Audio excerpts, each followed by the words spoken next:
Bonjour à toutes et à tous. C'est réellement impressionnant, je tiens à vous le dire d'entrée de jeu. C'est avec un immense plaisir et un très très grand honneur que je suis ici avec vous aujourd'hui pour discuter des actions et des projets que nous pourrons mener ensemble au cours des prochaines années. Tout d'abord, permettez-moi de remercier toutes les personnes qui ont travaillé à l'organisation de cet événement. Elles sont nombreuses, j'y tiens. Un merci tout particulier à nos interprètes de langue de signes. S'il vous plaît, on peut les applaudir d'emblée, c'est un travail énorme. De la même manière, je souhaite vous remercier toutes et toutes d'être venus en si grand nombre également aujourd'hui. Permettez-moi aussi de vous souhaiter une très bonne année. Je suis encore dans les délais autorisés, nous sommes en janvier.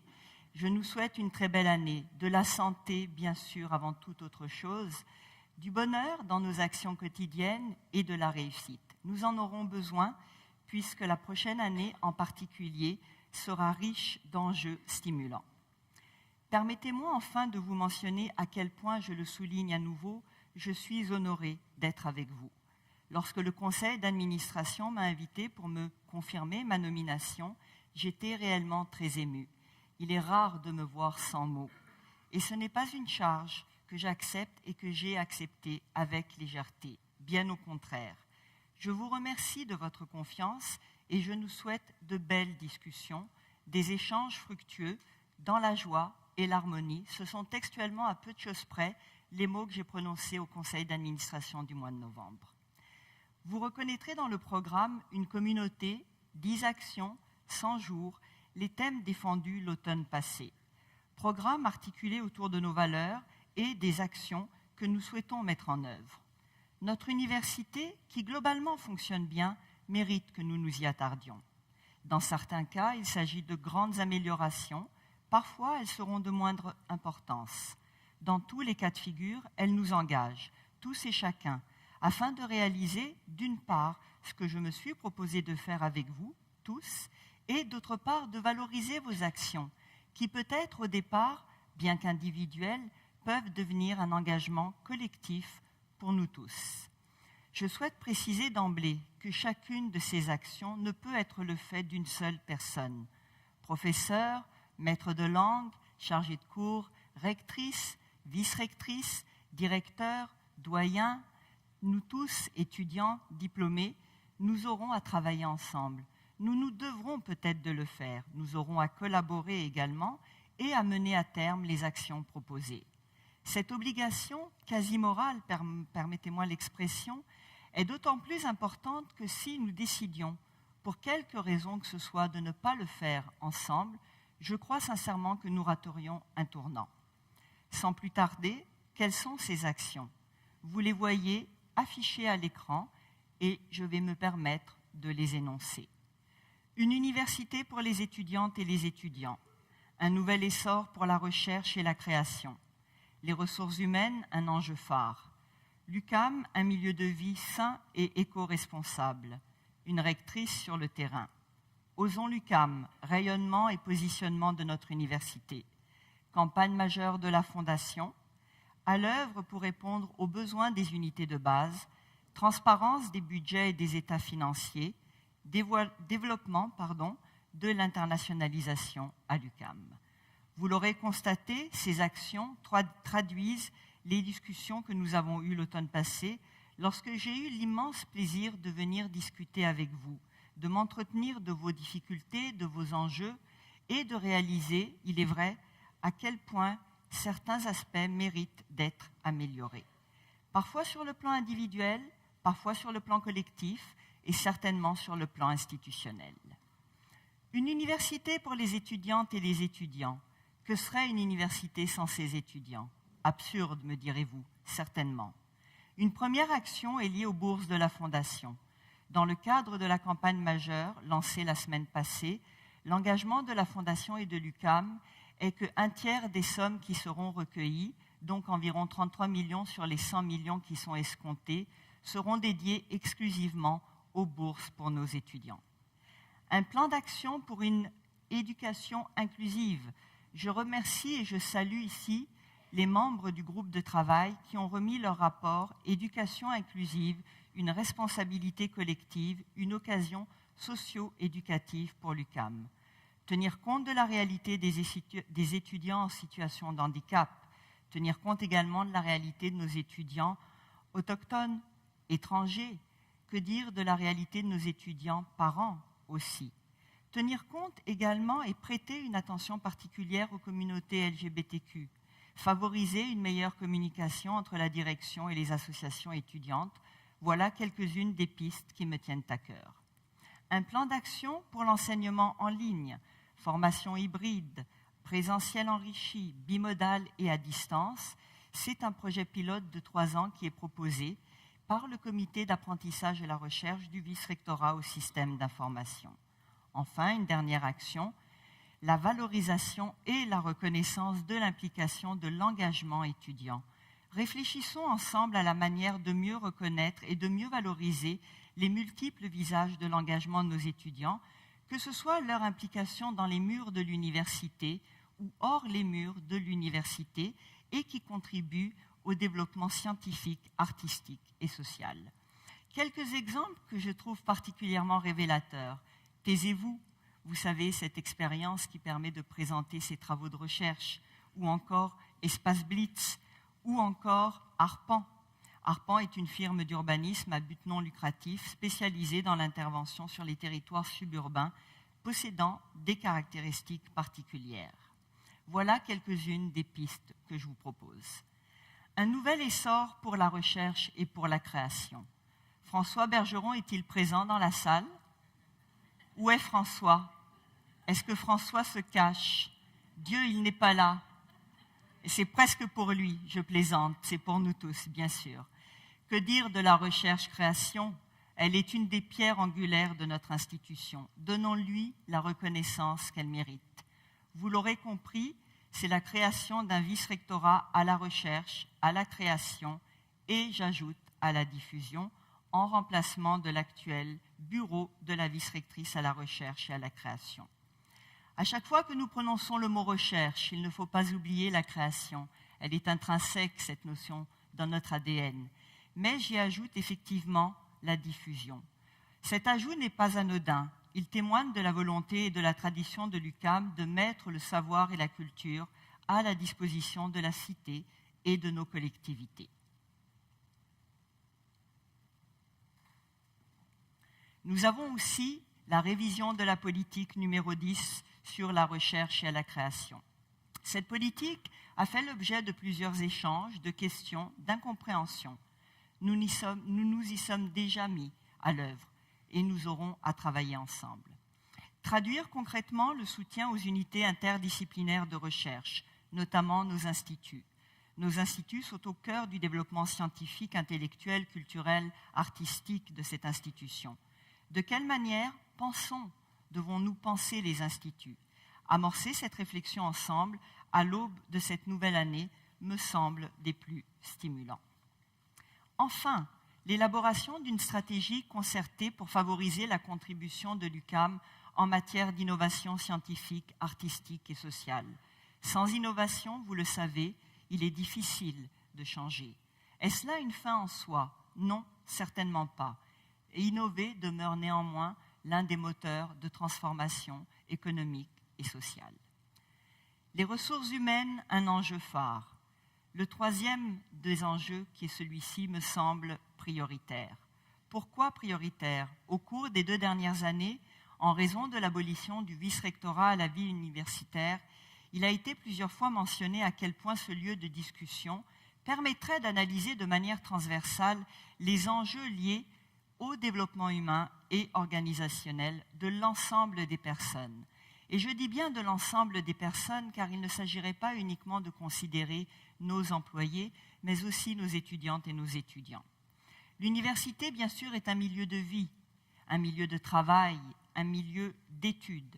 Et c'est la raison pour laquelle je crois qu'il est important d'élargir la mission d'un tel vice-rectorat à toute la communauté en le dotant de responsabilités en matière d'environnement, d'éco-responsabilité, de prévention de la violence, de promotion de la santé physique et mentale. Création donc d'un vice-rectorat au développement humain et organisationnel qui permettra de regrouper l'ensemble des unités qui aujourd'hui sont séparées sur 3 vice-rectorats et qui conduit à certaines difficultés. J'ajouterai dans la mesure du possible, je dis bien dans la mesure du possible compte tenu de nos moyens financiers, dans cette nouvelle configuration, une division qui sera dédiée au développement organisationnel.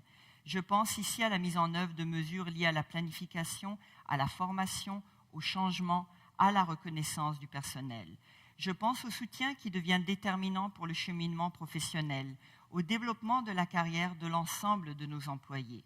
Je pense enfin et surtout à des approches intégrées, non divisées par division, par service, par vice-rectorat, par secteur, permettant de planifier et de mettre en œuvre des réponses aux grandes préoccupations liées au milieu de vie et à la santé.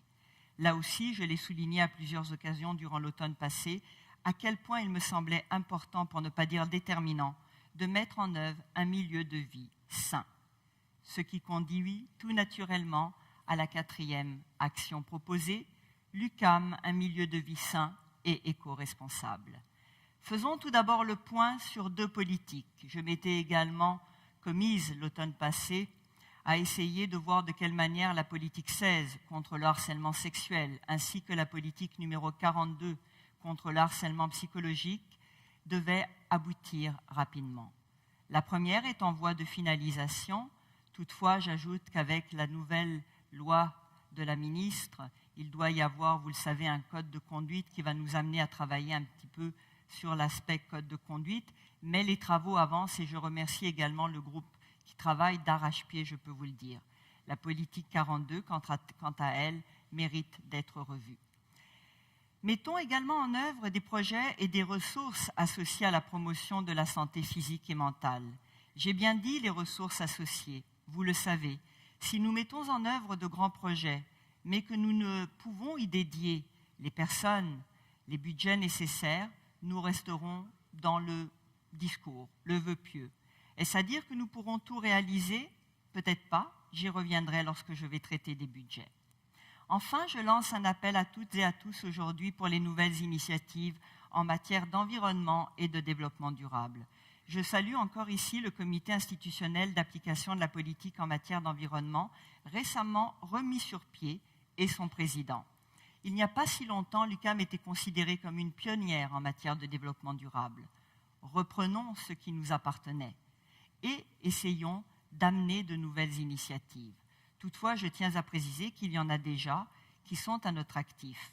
Lancement de la 7e campagne du Fonds vert de l'UQAM, la réunion aura lieu dans quelques minutes après cette allocution.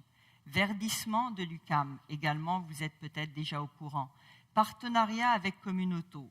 Vente d'appareils par le VRSI, nous avons vendu des appareils usagés au profit des étudiants à des prix défiant toute concurrence, mais aussi au profit de la Fondation, puisque les bénéfices ont été versés à la Fondation. Santé et sécurité, ne les oublions pas. Vous savez qu'il y a une nouvelle loi et nous avons adopté la politique 55 de lutte contre le tabagisme. C'est donc vers un campus sans fumée que nous nous orientons.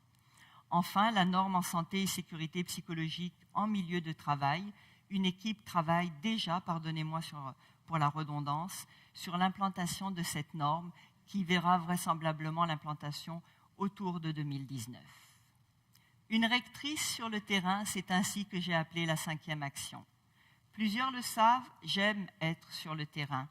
Bien sûr, il y a cette communauté à laquelle je m'adresse aujourd'hui, mais je mettrai en œuvre des rencontres régulières avec les exécutifs syndicaux, avec les associations. Les rencontres avec les directions de département me semblent également nécessaires. Les midi-cadres, car le personnel cadre, ne l'oublions pas, contribue au fonctionnement de cette université.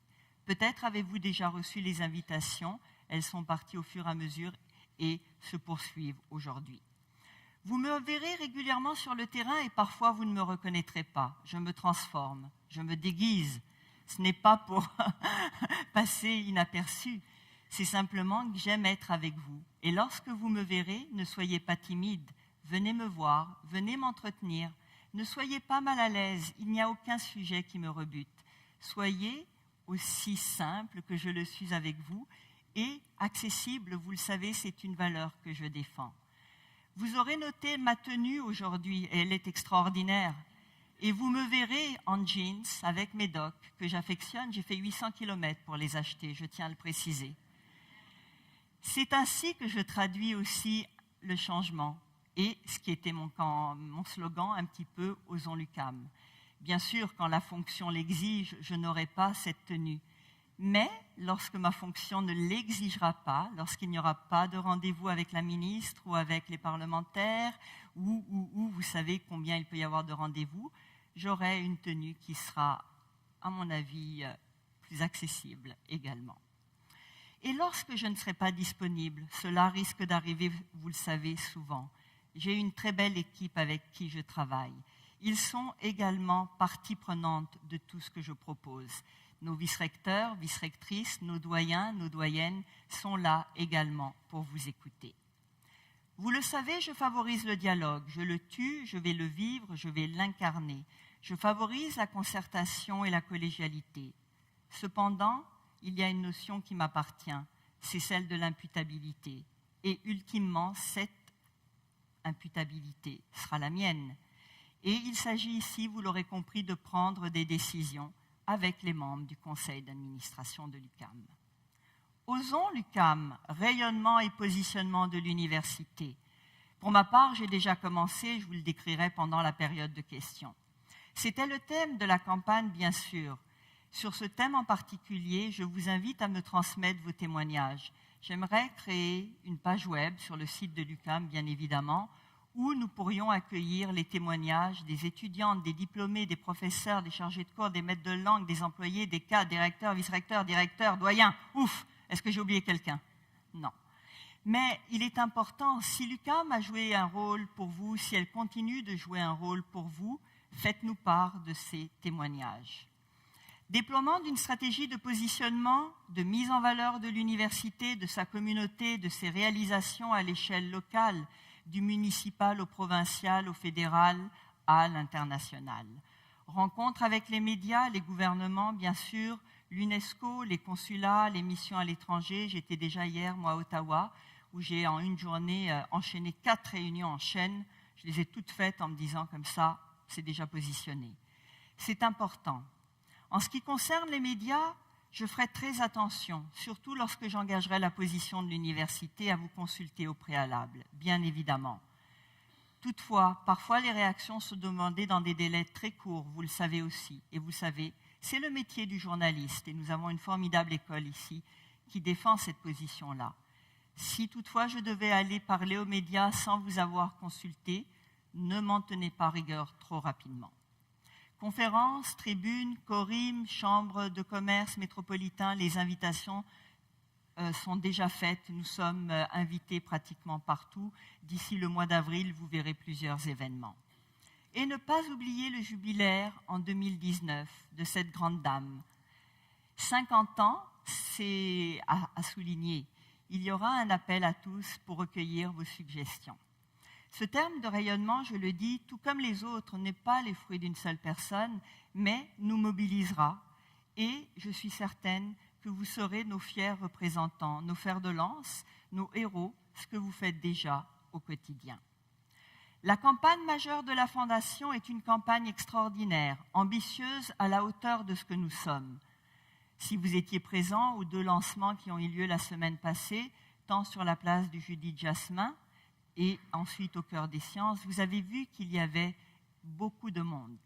Le lancement de la campagne majeure, c'est quelque chose d'inédit. Je salue ici le travail des employés de la Fondation, à nouveau, je l'ai fait, et du service des communications pour ce slogan incroyable, 100 millions d'idées. Je remercie également nos généreux donateurs qui se sont déjà commis, puisque une campagne s'amorce par une campagne silencieuse. Et actuellement, nous sommes pratiquement à 36 millions. En fait, c'est 35 et quelques. Monsieur Bélanger, vous pourrez confirmer. Et sur ce montant-là, un tiers est déjà dédié aux bourses, comme je l'ai dit. C'est un engagement inédit, car nous n'avons jamais été aussi ambitieux. Et c'est à nous de démontrer que l'UQAM est cette université qui se démarque, se distingue. 100 millions qui contribueront à créer de nouveaux programmes pour le bourse et pour les étudiants, doter les bibliothèques, les laboratoires d'équipements, technologie bien sûr un petit peu, mettre sur pied des chaires de recherche pour éclairer les grands enjeux éthiques, sociaux, environnementaux, moderniser nos espaces d'enseignement, de diffusion, mettre en place un nouveau centre de création et d'expérimentation, agrandir et rénover nos installations sportives, aménager nos pavillons et nos espaces publics et soutenir tous les projets, et ils sont nombreux. C'était exactement ce que j'ai prononcé comme mot pour cette partie-là lors de l'allocution du discours à la Fondation. Nous avons encore une fois tous et toutes un rôle à jouer. Et c'est en montrant que nous sommes cette communauté unie qui se mobilise pour se donner les moyens de ses ambitions que nous arriverons à concrétiser ces nouveaux projets ou la continuité des projets déjà existants en matière d'enseignement, de recherche et de création et de service au bénéfice de nos collectivités. À l'œuvre pour répondre aux besoins des unités de base est la 8e action. Je milite pour la reconnaissance des unités de base et elles sont nombreuses. Je milite surtout pour la mise en œuvre de tables de concertation. Comme je l'ai mentionné en introduction, notre université fonctionne, mais à quel prix ? Multiplication des démarches, répétition, redondance, perte d'information. Nous sommes plusieurs à faire la même intervention. La main droite ne sait pas ce que fait la main gauche. Est-ce qu'il y a une tête à la direction ? Oui, il y en a une, maintenant. Ce n'est pas une critique, ce n'est pas...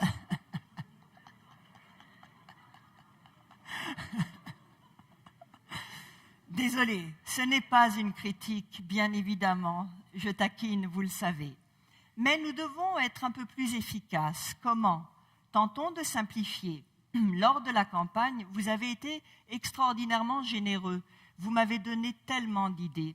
Il y a plusieurs dysfonctionnements qui ont été mentionnés au sein de certaines unités. Je peux vous garantir que j'examinerai avec soin les problématiques et nous ciblerons, et c'est là la différence peut-être, nous ciblerons ensemble au sein de ces tables de concertation les 3 priorités pour 2018. Nous ne pourrons pas tout faire en même temps, c'est irréaliste et ce serait voué à l'échec, vous le savez. Transparence des budgets et des états financiers. Vous connaissez tous mon salaire. Il a été mis sur la place publique. J'en suis ravie. Merci de vos témoignages de sollicitude. Mes propres employés au VRSI m'ont fait une contribution volontaire. Extraordinaire. N'allez pas penser que c'est une démarche que je prends à la légère, mais elle ne m'appartient pas. C'est une discussion qui doit avoir lieu avec l'ensemble des UQ. Je me permets un ad hoc. Si Madame Bissonnette, présidente de notre conseil d'administration, a cru bon de faire cet article, vous l'aurez compris, j'en suis persuadée, ce n'était pas uniquement pour attirer sur le salaire des recteurs ou des rectrices, mais bel et bien pour mettre l'emphase sur quelque chose qui lui tient à cœur. Cet enfant chéri qu'est l'UQ, que vous connaissez, est peut-être malmené. Et là, je rejoins toutes les UQ. Il nous appartiendra, avec les UQ, effectivement, de travailler. Et je ferme la parenthèse, revenons au budget. C'est un enjeu névralgique. Voici les principales actions proposées. Tout d'abord, création de groupes de travail par les services financiers propres à la gestion des finances de notre université. Cela se traduira par une démarche d'accompagnement qui a déjà commencé.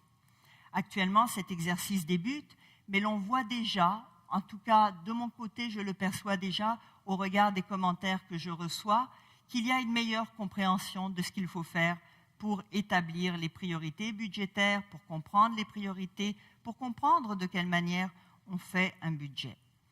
Élimination des rumeurs, fausses vérités et autres données. L'UQAM n'a pas d'argent. Si vous pensez que l'UQAM a de l'argent, démontrez-le-moi. Je suis preneuse de cette démonstration. Moi, j'en ai pas vu comme VRSI, j'ai dû faire des petits miracles avec les équipes. En fait, les équipes ont fait des miracles pour atteindre les objectifs. Et je vous assure, c'est difficile. En tout cas, je suis et j'ai hâte de travailler sur cet aspect-là. Ne soyez pas timides concernant les budgets. Il n'y a aucune mauvaise question. Au contraire, c'est en discutant que nous éliminerons les irritants liés à la gestion des ressources financières. Présentation également simplifiée et de manière un peu plus accessible les états financiers d'une part et le budget d'autre part. 2 exercices, je vous le rappelle, qu'il ne faut pas confondre. Allègement de nos procédures, j'y reviens. Comment se fait-il qu'en 2018, nous soyons encore obligés de remplir une réquisition interne générale? Comment se fait-il? S'il vous plaît, donnez-moi la réponse. Non, on va le faire ensemble. Attribution et gestion des ressources financières. Nous devons réfléchir aussi à notre mode d'allocation. C'est un exercice qui sera stimulant et je compte sur l'ensemble des unités pour contribuer à cette analyse. Pilotée, je le crois, par les services financiers. Vous l'aurez compris, si je parle tant des services financiers, c'est que je souhaite en faire un partenaire, un accompagnateur. Vous le savez, ils sont soumis à des règles d'une rigidité extrême, tant par l'externe que par l'interne, souvent méconnues, ce qui provoque d'ailleurs des incompréhensions, mais aussi des irritants. Ce qui ne veut pas dire qu'on ne puisse pas modifier certaines règles, les alléger et finalement faire en sorte que cela fonctionne mieux. J'aborderai la question de la formule de financement. Je suis certaine que j'aurai des questions pendant la période dédiée à cette discussion sur la formule de financement qui se discute actuellement. Développement de l'internationalisation de l'UQAM, ce n'est pas la dernière, bien sûr, et non la moindre, bien évidemment. Comment passer sous silence cette internationalisation? Mais que signifie une stratégie d'internationalisation?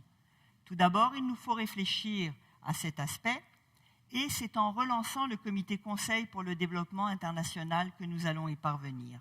Nous établirons les priorités, les grandes orientations au regard des enjeux internationaux, mais nationaux et locaux parce qu'il y a des liens. Mise en œuvre également d'un service d'accompagnement pour les professeurs, maîtres de langue, chargés de cours, étudiantes et étudiants, mais un service qui ne soit pas réduit à peau de chagrin pour lequel malheureusement aujourd'hui nous ne pouvons y parvenir. Établissement des priorités, des critères d'évaluation pour les projets, et nous devons aussi et impérativement faire un peu le ménage dans l'ensemble des 900 et quelques ententes cadres que nous avons avec le reste de nos collègues sur la planète. Le travail a déjà été amorcé. Mise à jour de la politique 43, politique internationale numéro 43. Je dis mise à jour car après l'avoir relue, je ne suis pas convaincue, contrairement à d'autres, qu'il faille la réécrire. Votre avis vaut le mien et le comité en disposera. Sans oublier, bien sûr, de renforcer le rôle de nos instituts et de nos centres de recherche, de nos chaires qui œuvrent au plan local, national, international. Je pense bien sûr à l'Institut d'études internationales de Montréal, à la chaire Raoul Dandurand en études stratégiques et diplomatiques et aux chaires UNESCO. Bien sûr, je n'ai pas traité durant les quelques minutes qui ont été les miennes des enjeux de renouvellement de nos conventions de travail. Ces conventions font partie de la vie universitaire. J'y accorderai une importance particulière et c'est dans le dialogue, je le crois, que nous parviendrons à nous entendre. Cependant, si nous devons nous battre, parce que nous ne serons pas toujours d'accord, battons-nous pour des objectifs communs. Si nous devons manifester, et nous aurons peut-être et le plaisir et l'odieux de devoir manifester pour souligner notre mécontentement, choisissons les bonnes cibles. Enfin, si nous devions arriver à un conflit, ce que je ne souhaiterais pas, je tiens à vous le dire, il faudra, et là j'utilise le futur et non le conditionnel, que cela se fasse toujours dans le respect de la diversité des opinions et des personnes. Une communauté, 10 actions, 100 jours. 100 jours pour déployer ces actions, et non pour les mener à terme, sinon je vous donne ma démission, bien évidemment, ce serait irréaliste. 100 jours qui amorcent la réflexion sur les grands enjeux et le rôle de l'UQAM au sein de notre société. 100 jours enfin pour dire et affirmer « Osons l'UQAM ». Je vous remercie toutes et toutes.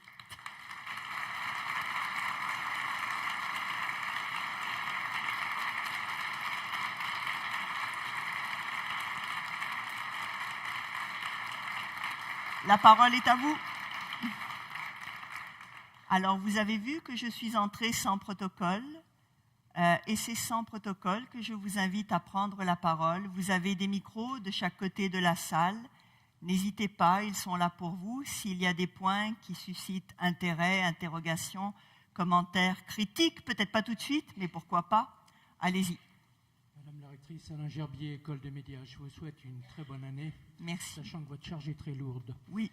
La présidente du conseil d'administration, Madame Bissonnette, vous l'avez rappelé tout à l'heure, est montée au créneau publiquement, urbi et orbi, pour dénoncer les inéquités relatives à la situation salariale des rectrices, des recteurs de la province. Je ne vais pas vous le jouer, have a dream. Mais est-ce qu'il est incongru de rêver, sinon d'espérer, que la rectrice va monter au créneau et dénoncer urbi et orbi la précarité contre-productive dans laquelle stagnent les chargés de cours? Et je vais vous faire part d'un espoir qui déborde de l'aspect corporatif. Est-ce qu'à la prochaine crise, on évitera un jeu de massacre dont ont souffert beaucoup les employés de soutien de l'UQAM? Merci. Merci Alain. Je ne pense pas que ce soit irréaliste. La position de Madame Bissonnette, je le rappelle, a été réellement un cri du cœur. Mais je crois que lorsque l'entrevue a eu lieu, et elle pourrait certainement mieux que moi répondre à ces questions, elle a traité de l'inéquité de l'ensemble des UQ, je le répète, le salaire effectivement étant peut-être une portion visible, le symptôme d'une certaine manière de cette non-reconnaissance du rôle que jouent les universités appartenant au réseau des universités publiques du Québec. Et je vais ici faire un addenda peut-être à quelques éléments. Est-ce que les universités au Québec ne sont pas toutes publiques? Oui, si on considère la formule de financement. Elles sont différentes, certaines d'entre nous, parce qu'elles sont universités à charte. Nous sommes régis, nous, par l'université de la loi, par la loi sur les universités du Québec. Le salaire des recteurs-rectrices, je le répète, est un symptôme, mais je crois que ce symptôme est valable pour tous les corps d'emploi. Ce n'est pas uniquement vrai pour nos dirigeants, c'est vrai pour les chargés de cours, c'est certainement vrai pour les professeurs, maîtres de langue également. Rappelez-vous, en 2009, la grève qui avait eu lieu, elle était également en lien avec un rattrapage salarial qui était souhaité, exigé, et c'est quelque chose qui, à mon avis, doit être répété. La formule de financement, je vais me permettre de faire le lien tout de suite, est actuellement en discussion. Il n'y a pas une journée où nous n'échangeons pas de courriel avec l'ensemble ou des intervenants sur ce dossier névralgique. Actuellement, nous allons attendre la grille de pondération. Elle est en cours ou en voie de finalisation. À mon humble avis, et M. Dorion pourrait également préciser la réponse, elle est en partie finalisée. Donc le ministère doit nous transmettre ces informations et nous aurons à nous prononcer sur cette grille-là. Quant à la dernière portion de votre intervention, est-ce que cela doit donner lieu à une crise? J'espère que nous n'arriverons pas à une crise. Il est impératif que nous travaillions ensemble et pour cela, le dialogue doit être instauré. C'est la raison pour laquelle les invitations sont lancées ou en voie de l'être et travailler tout de suite ensemble pour rétablir certaines inéquités. J'espère avoir répondu. D'accord. Oui, une autre question?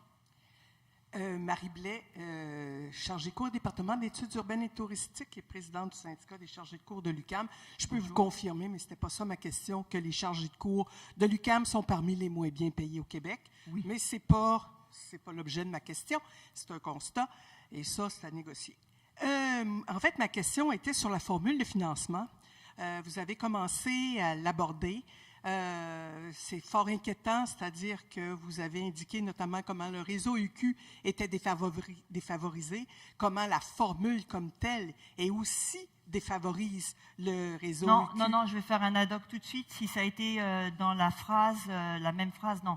Il y a le traitement inéquitable des UQ, et c'était la sortie de Mme Bissonnette par rapport à cet article publié il y a maintenant presque 3 semaines. Mais il y a un enjeu qui, pour moi, est beaucoup plus important que mon salaire à toute fin pratique, qui est la formule de financement. Cette formule de financement, peu de choses actuellement filtrent. C'est vraiment très secret. Le ministère nous a donné quelques grandes lignes. On ne sera peut-être pas défavorisé, on ne le sait pas. Mais si je vous disais aujourd'hui on ne sera pas défavorisé et qu'on le devienne, vous comprenez que je me place dans une position, et je nous place dans une position délicate. À l'inverse, c'est tout aussi vrai. Nous y travaillons et nous faisons toutes les représentations qui s'imposent. Donc, je suis plutôt optimiste que moins optimiste ou défaitiste. Alors, à suivre, donc. Oui, mais dans les semaines qui s'en viennent, ça va aboutir très vite. On s'entend que le réseau UQ, mais l'UQAM en particulier, il y a des risques qu'on soit maltraité. Alors, c'est pour ça que je pense qu'il faut être vraiment aux aguets. Mais si ce n'est pas le cas, j'ai l'impression que c'est peut-être positif, donc à suivre. Oui. Ce qui m'inquiète, c'est que le président, celui qui dirige toute l'analyse des clairs d'air, c'est quelqu'un qui vient de Polytechnique. Alors, à suivre. Le groupe de travail qui a été formé par le BCI, je ne suis pas certaine que le recteur qui vient d'être nommé de Poly en fasse partie. Je crois en fait, je suis quasiment certaine. André, tu peux me confirmer, il n'est pas là. C'est McGill, Madame Fortier, Monsieur... Ah oui, c'est un groupe de travail technique sur le clair d'air. Exactement. Tout à fait. C'est le groupe de travail technique. Et les gens de Polytechnique, mais c'est évidemment des rumeurs, on les a vus par le passé, il y avait peut-être des questionnements par rapport aux arts. C'est juste à suivre. Une autre question à suivre. Écoutez, le groupe de travail technique a quant à lui fini ses travaux et a remis l'analyse au ministère qui est actuellement vraiment en train de réviser tout cela. Donc, nous attendons. Je le répète, je suis plutôt optimiste quant à moi. OK. Alors, ça répond à mes questions en partie. Moi, plus précisément, c'est suite au dernier conseil d'administration où il y a eu un budget révisé et où on a mentionné, puis c'est vraiment une question, et vous l'avez mentionné, toutes questions concernant les finances sont positives. Tout à fait. Alors, ma question, c'est qu'on parlait que pour atteindre l'équilibre budgétaire, il fallait, comme peut-être, compresser 9 millions de dollars de dépenses. Alors, ma question, c'est qu'est-ce qu'on va encore parler de compression budgétaire? Est-ce qu'on va parler d'une compression de 9 millions? Au dernier conseil d'administration, le budget révisé qui a été déposé faisait état d'une projection pour le budget 18-19. Et c'est dans le cadre de la projection 18-19 que nous avons attiré l'attention des membres du conseil sur le fait qu'effectivement, compte tenu des dépenses actuelles et envisagées, compte tenu également d'une réalité qui est la baisse des inscriptions étudiantes, nous aurions à travailler très fort. Nous n'en sommes pas encore là. Nous sommes en train de finaliser le travail sur la préparation du budget initial 18-19 et c'est cette discussion que je vais vous proposer de manière transparente dès le mois de février-mars. Cela dépendra des équipes des services financiers. S'il devait y avoir à nouveau une telle demande pour atteindre effectivement l'objectif qui est celui que le ministère nous impose dans le plan de résorption, puisque le ministère nous a demandé de faire un plan de résorption sur 3 ans, donc 2016-2019, ce qui est la dernière année, il devra nécessairement y avoir une discussion sur les priorités. C'est là où je vous disais, quand je faisais aussi ma présentation, bien sûr, tout ce que je présente est assujetti à une contrainte, et cette contrainte s'appelle l'argent. Il y a aussi dans l'air autre chose. Il y a bien sûr la formule de financement qui pourrait nous avantager. Il y a peut-être un réinvestissement. Je ne veux pas me transformer en Madame Soleil ou en boule de cristal, je ne le sais pas. Effectivement, si nous considérons ce qui nous a été donné, c'est faible, c'est peu. Espérons que le gouvernement aura à cœur sa mission d'honorer finalement la mission des universités et de donner un peu plus d'argent. À dire vrai, en ce moment, et je vous le dis en toute sincérité, nous n'avons eu aucune information sur la portion réinvestissement. Si quelqu'un en a, n'hésitez pas à me la communiquer. Donc, dernière question. Oui. Pour bien saisir, il n'y a pas actuellement des compressions actuellement demandées dans les unités, dans les facultés, dans les écoles? Actuellement, ce qui est demandé, c'est d'atteindre le budget. Au révisé, on a fait état de ce qui est en cours. Mais si nous devions avoir en 18-19 aucune autre aide du gouvernement, il y aura un déficit. Et là, il y a aussi une décision à prendre. Présentons-nous un budget déficitaire. Donc, il faut retourner auprès du ministère, et du ministère bien sûr, et de renégocier finalement le plan, ou bien s'entendre sur qu'est-ce qui serait possible. Merci. Merci. Richard Bousquet, chargé de cours à l'École des médias. Bonjour. Bonjour, et vice-président de l'information du syndicat des chargés de cours. D'accord. Premier point, j'ai 3 points que je voulais amener. Premier point, au niveau des étudiants avec handicap, il y en a de plus en plus à l'UQAM, des étudiants avec handicap. L'UQAM a des budgets pour ça, nous demande d'avoir des arrangements pour ces étudiants-là, ce à quoi on se prête volontiers, mais on n'a jamais un sou de plus pour le travail additionnel qu'on fait pour ces étudiants-là, qui sont de plus en plus nombreux. Deuxième point, c'est au niveau de l'éco-responsabilité. L'environnement est une question qui me préoccupe beaucoup. Il y a un secteur sur lequel comme vous disiez, on a déjà été à l'avant-garde, mais il y a un secteur sur lequel on est vraiment à l'arrière-garde présentement. C'est entre autres à la cafétéria, où on n'a pratiquement pas de compostage. Le compostage n'est pas valorisé. Il pourrait très bien l'être. Les assiettes pourraient être compostables. Donc, ça pourrait se faire. Et le deuxième point, c'est les bouteilles d'eau en plastique qui, dans beaucoup d'institutions, sont éliminées. Ici, on ne les élimine pas, on en fait la promotion.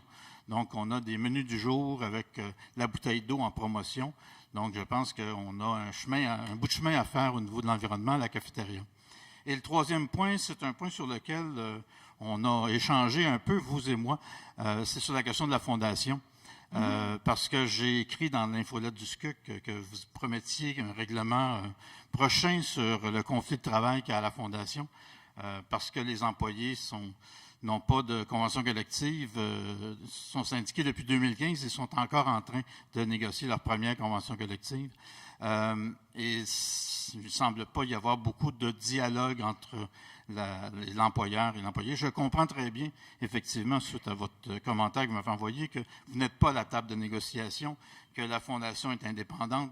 Mais même si la Fondation est indépendante, il reste que la Fondation, c'est la Fondation de l'UQAM, qui ramasse de l'argent pour l'UQAM et qui joue avec le nom de l'UQAM.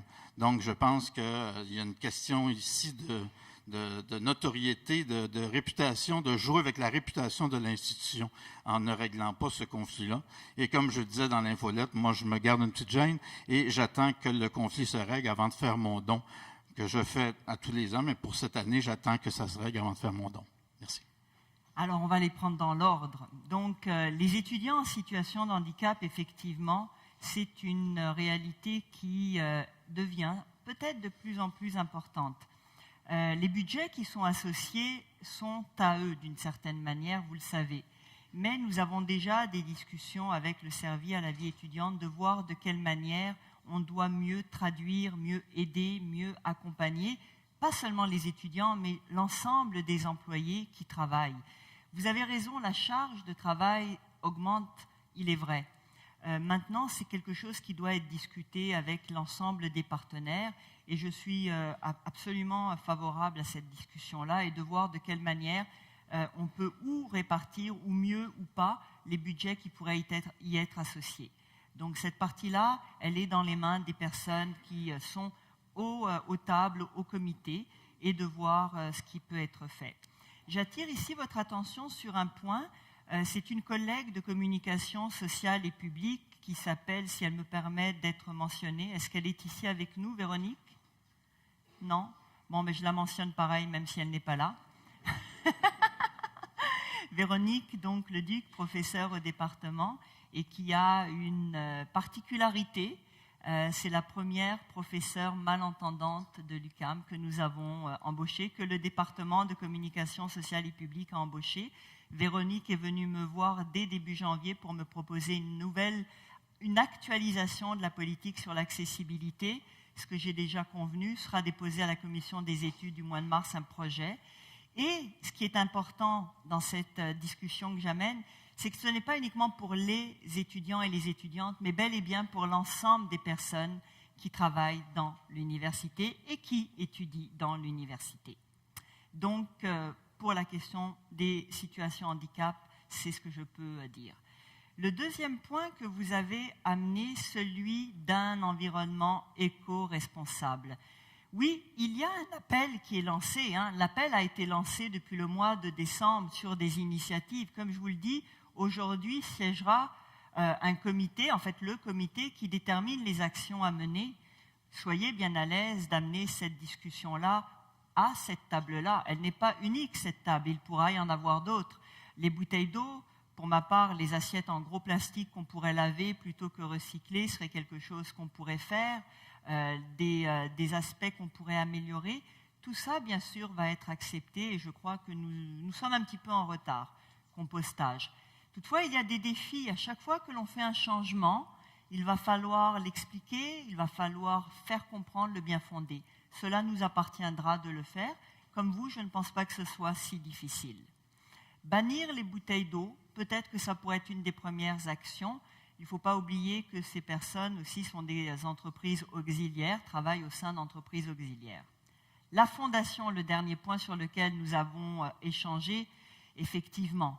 Oui, c'est la fondation de l'UQAM. Oui, nous devons travailler avec la fondation de l'UQAM. Et la situation qui prévaut, et c'était exactement mon propos, et c'est pour ça que je me suis permise de vous répondre, je n'y suis pas insensible. De là à vous dire que je pourrais m'engager aujourd'hui devant vous toutes et tous à régler le conflit, je ne peux pas le faire. Cela ne m'appartient pas uniquement. Mais, et c'est ce que j'ai dit et à l'allocution et dans le courriel que je vous transmettais, je m'y emploierai en termes d'énergie, en termes de compréhension des enjeux, pour tenter de sortir de cette impasse le plus rapidement possible. Ne retenez pas votre don, donnez. Bonjour, je suis Micheline Marié, l'ergonome professionnelle de l'UQAM. Oui. D'abord, merci beaucoup pour cette présentation intéressante et enthousiasmante. Moi, de par ma fonction, j'ai une préoccupation particulière en lien avec la santé et la sécurité du travail. Et je dois dire que mon expérience de 14 ans à l'UQAM m'amène à penser que s'il y a des actions qui se font, il n'y a pas de véritable vision de la prévention en santé et sécurité du travail. Si on parle, par exemple, de la prévention de premier niveau, l'intégration dès la conception des situations de travail, que ce soit en termes d'espace, en termes de système informatique, en termes de système organisationnel ou autre, ça dépend encore beaucoup des personnes, des chargés de projet. Il y a des gens qui sont sensibles à ces questions-là, d'autres qui passent à côté.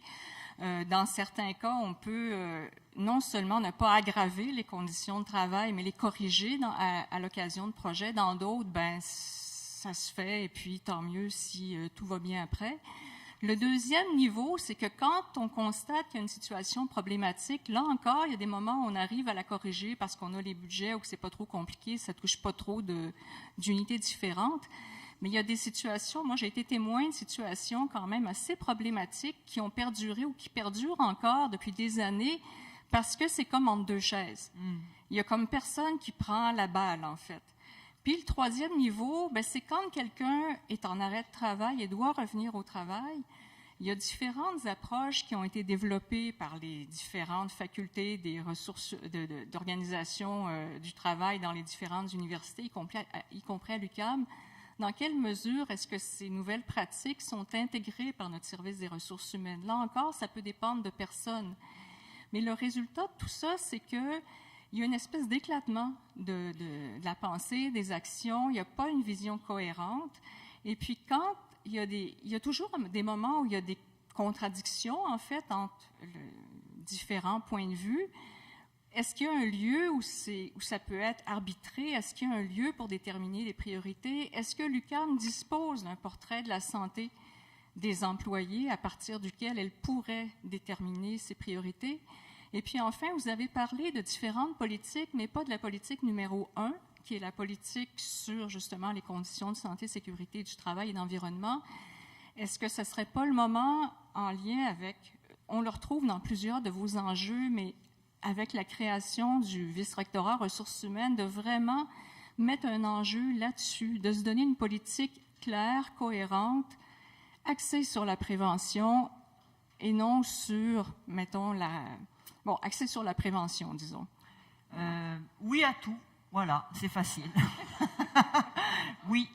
Oui au premier, oui au 2, oui au 3, oui au 4. Oui, on ne fait que peu de prévention, c'est extrêmement difficile et il nous faut impérativement travailler à remédier à cette mauvaise compréhension. Oui, la main droite ne sait pas ce que fait la gauche. La situation qui est celle aujourd'hui de la fonction RH malheureusement éclatée sur plusieurs vice-rectorats fait en sorte que parfois une unité se saisit d'un aspect du problème et à l'inverse, l'autre unité n'est pas nécessairement informée. Là-dessus, je crois sincèrement que la création d'un tel vice-rectorat devra permettre et aura comme mandat de régulariser et de veiller à ce que ce flot d'informations, de procédures, de mise en œuvre, d'actualisation de la politique numéro 1, vous avez entièrement raison, je ne l'ai pas mentionné. Oui, également à votre niveau 3, qui est de dire de quelle manière pouvons-nous mieux penser la santé et la sécurité au travail, qui sont deux notions pour moi très différentes d'ailleurs. Il y a la santé et la sécurité. Ça aussi, ça méritera d'être détaillé. Toujours avec votre numéro 3, oui, nous avons des statistiques. J'ai demandé depuis déjà 10 jours, depuis que je suis en poste, à ce qu'on me sorte un portrait global sur l'ensemble des problèmes, qu'ils soient liés à des aspects physiques ou également mentaux. Donc, c'est fort de ces éléments que nous convoquerons, comme je l'ai mentionné, une table de concertation. Et une des tables, si nous estimons que cette dimension, et pour ma part, je vous dis oui à tout, est parmi les 3 priorités que nous faisons en 2018, eh bien, nous donnerons la priorité à santé, qualité de vie et sécurité au travail. Merci. Bonjour. Bonjour. Louisa Cordero, vice-présidente au SECAM. Oui. Donc, félicitations pour votre nomination comme rectrice. Et par ailleurs, j'avais aussi des félicitations à donner puisque l'UQAM a été particulièrement rapide au niveau des réactions face à la situation météorologique d'hier. Et ça, je pense, ça a été apprécié par la communauté. Donc, on voulait remercier parce que ça n'a pas toujours été fait aussi rapidement. Donc là-dessus, vous le devez à M. André Dorion qui est ici présent. On était en communication tard et à 5 heures hier matin et nous avons pris cette décision, peu importe ce que faisaient les autres d'ailleurs. Parfait. Mais on voulait vous remercier à ce sujet-là. Merci. Maintenant, bon, un sujet qui nous concerne un peu plus directement, les employés de soutien de l'UQAM. Vous avez sans doute évidemment entendu parler du processus d'équité salariale qui avait été mis en place il y a plusieurs années déjà. À la suite de ça, bon, l'UQAM a dû faire des réajustements salariaux et il y avait eu une plainte concernant la forme de calcul. Pour faire une histoire courte, le SECAM a eu gain de cause et donc il y a des sommes qui doivent être versées, notamment pour certaines fonctions du groupe bureau, pour certains employés qui occupent les fonctions du groupe bureau. Maintenant, on a entendu dire très récemment que et donc là, évidemment, avec tous les intérêts qui s'ajoutent à ça, ça fait quand même plusieurs années, et on a entendu dire qu'effectivement, pour pouvoir payer ça, donc dans le fond, des emplois féminins, toujours, à prédominance féminine, donc qu'il va falloir faire des compressions ailleurs. Donc, notre inquiétude, surtout en sachant que 2018-2019, on n'est pas sûr s'il ne faudrait pas avoir de compression. On aimerait avoir un engagement de votre part, compte tenu que les employés de soutien ont largement souffert des compressions précédentes, qu'il n'y aura pas de nouvelles pertes d'emploi, de nouvelles abolitions, du non-remplacement suite à des congés d'hiver. On voudrait avoir un engagement de votre part que les employés de soutien ont largement payé pour tout ce qui est arrivé dans le passé et que, notamment, à cause de cette erreur-là de l'UQAM, de mauvais calcul, on ne va pas encore une fois faire payer la note différée à l'ensemble des employés de soutien. Ça, c'est une de nos inquiétudes. OK. Alors non, je ne peux pas vous donner cet engagement aujourd'hui. Je serais malhonnête si je le faisais. Sincèrement, je ne connais pas assez ce dossier. Je suis en poste depuis 2 semaines. Le mois de décembre, pour moi, a été épique. J'ai dû finaliser de nombreux dossiers au VRSI. C'est un ad hoc. En ce moment, je cumule aussi 2 autres postes pour diverses raisons. Mais si je m'engageais à vous dire cela, ne connaissant pas les tenants et les aboutissants, j'irais à l'encontre de ce que je fais. M'asseoir, documenter, vous écouter, discuter. Ce sur quoi je peux en revanche m'engager, c'est de vous rencontrer et de mieux comprendre ce dossier-là. Lorsque j'ai préparé cette allocution, j'ai eu un ensemble d'éléments. Celui-ci en faisait partie, mais de manière, je dirais, mineure, dans le sens, je n'ai pas assez d'informations. Alors, je préfère être honnête, comme je le suis actuellement, et vous dire que j'entends bien, on va s'asseoir, mais je ne peux en aucune mesure m'engager. Je ne connais même pas le montant des sommes auxquelles vous faites allusion, je ne sais même pas à quel moment l'erreur et de quelle nature était cette erreur. Alors, laissez-moi un peu de temps et on va trouver certainement une façon de s'entendre, du moins je l'espère. Mais nonobstant cet enjeu-là en particulier, j'espère, et on l'a dit à toutes les tribunes, et on va vous le répéter à chaque fois qu'on va vous rencontrer, et ça a même été mentionné par les chargés de cours, et on les en remercie, à quel point le personnel a souffert et ne peut plus. Disons je dirais donc, n'en rajoutez pas, la coupe est pleine. Non, mais ça, c'est l'autre partie de votre intervention. Nous avons bien, je pense, tous et toutes dans l'université, constaté cet effet-là, vous le savez. J'en suis entièrement consciente de cet aspect. Moi, c'est sur la première partie uniquement, et non, ça ne sera pas sur le dos uniquement d'un groupe. Absolument pas. Merci.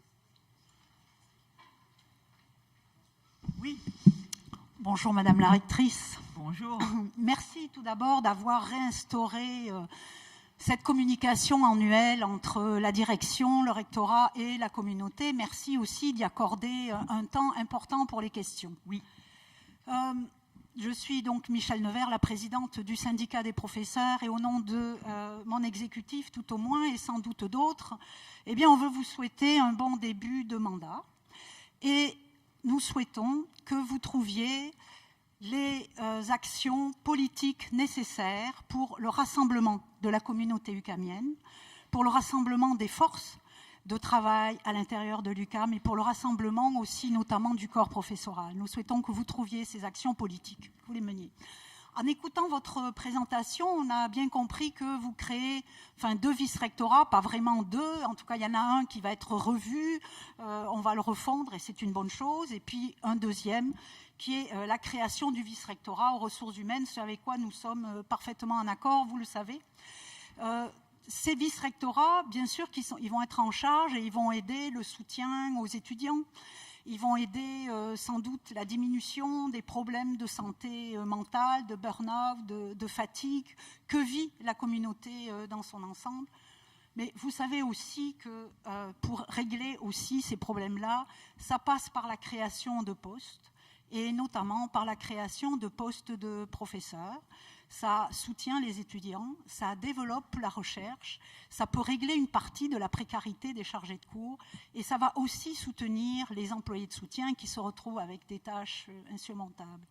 Et je me demandais en vous écoutant, dans quelle des 10 priorités pouvait se trouver la création de nouveaux postes de professeurs, me rappelant que nous avons eu un vice-recteur à la vie académique, qui est devenu ensuite recteur, que donc nous avons eu pendant 10 ans à la direction de l'UQAM, et qui pendant 10 ans nous a expliqué que sa priorité, c'était la création des postes de professeurs, et sous son mandat de recteur, il y en a 5 qui ont été créés. Alors comme vous n'en parlez pas, d'un seul coup, je me mets à m'inquiéter. Ne soyez pas inquiète. Merci tout d'abord pour vos félicitations, je les accueille avec vraiment très grand plaisir. Dans la configuration du vice-rectorat, que je vais certainement appeler au développement humain et organisationnel, se retrouvera vraisemblablement la division du service du personnel enseignant, mais je n'ai pas fini les consultations, je les amorce, et c'est au sein de ce vice-rectorat vraisemblablement que pourrait être logé le service du personnel enseignant. Toutefois, il faudra faire attention parce que le service du personnel enseignant, et nous parlons ici des professeurs et des professeurs, mais des chargés de cours également, ont un lien très fort, pour ne pas dire intrinsèque, avec le vice-rectorat à la vie académique. Actuellement, cette division est du côté de la vie académique et donc il ne faudrait pas non plus porter atteinte à un mode de fonctionnement qui, somme toute, n'est pas si mauvais, si je puis me permettre. La création des postes de profs, c'est névralgique, c'est le cœur, c'est la mission et il faut voir de quelle manière rapidement demander, voir comment nos budgets nous permettront également d'atteindre des objectifs qui seraient d'augmenter le nombre de postes. Cela mérite une discussion, une réflexion qui reste à faire pour moi et que j'amorce en ce moment aussi. Donc la réponse peut ne pas paraître très satisfaisante, mais il n'est pas dans mon esprit possible d'envisager de ne pas avoir de postes additionnels.